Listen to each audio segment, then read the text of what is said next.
CPI Krishnapuram south local സമ്മേളനം നടത്തി. പ്രതിനിധി സമ്മേളനം CPI ജില്ലാ സെക്രട്ടറി TJ ആഞ്ചലോസ് ഉദ്ഘാടനം ചെയ്തു. CPI കൃഷ്ണപുരം സൗത്ത് ലോക്കൽ സമ്മേളനത്തിന്റെ പ്രതിനിധി സമ്മേളനം നടത്തി. CPI ജില്ലാ സെക്രട്ടറി TJ ആഞ്ചലോസ് ഉദ്ഘാടനം ചെയ്തു. ഒരു പഞ്ചായത്ത് അധികാരത്തിൽ വരണം, ഒരു സംസ്ഥാനത്ത് അധികാരത്തിൽ വരണം എന്നുള്ള അടിസ്ഥാനത്തിൽ ബോധപൂർവ്വം കൂട്ടക്കൊലകൾ നടത്തി ജനങ്ങളെ വേർതിരിച്ച് നിർത്തി അധികാരത്തിൽ വരാനുള്ള രീതി കമ്മ്യൂണിസ്റ്റ് പാർട്ടി സ്വീകരിക്കാൻ കഴിയും. പിന്നെ തെരഞ്ഞെടുപ്പിന്റെ മറ്റൊരു പ്രത്യേകത പണത്തിന്റെ സ്വാധീനം. കഴിഞ്ഞ നരേന്ദ്രമോദി ഗവൺമെന്റ് മൂന്നാം ഊഴത്തിലേക്ക് വരുമ്പോൾ 400 സീറ്റാണ് ഒരു സ്വപ്നം. നിലവിലുണ്ടായിരുന്ന ഒരു 60 സീറ്റിലധികം അവർക്ക് കുറഞ്ഞു എന്നുള്ളതാണ്, കൂടുതൽ സീറ്റ് കിട്ടി.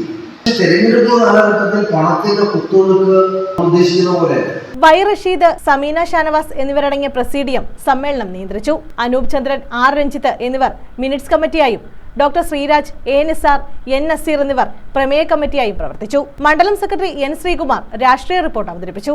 Advocate KS Ravi, V Prashanthan, Raheem Koppara, Ochira Chandran, Haris Surmi എന്നിവർ പങ്കെടുത്തു. 13 അംഗ ലോക്കൽ കമ്മിറ്റിയെയും 18 അംഗ മണ്ഡല സമ്മേളന പ്രതിനിധികളെയും തെരഞ്ഞെടുത്തു. AK സജുവിനെ സെക്രട്ടറിയായും N നസീറിനെ അസിസ്റ്റന്റ് സെക്രട്ടറിയായും തെരഞ്ഞെടുത്തു. News bureau, Kayamkulam.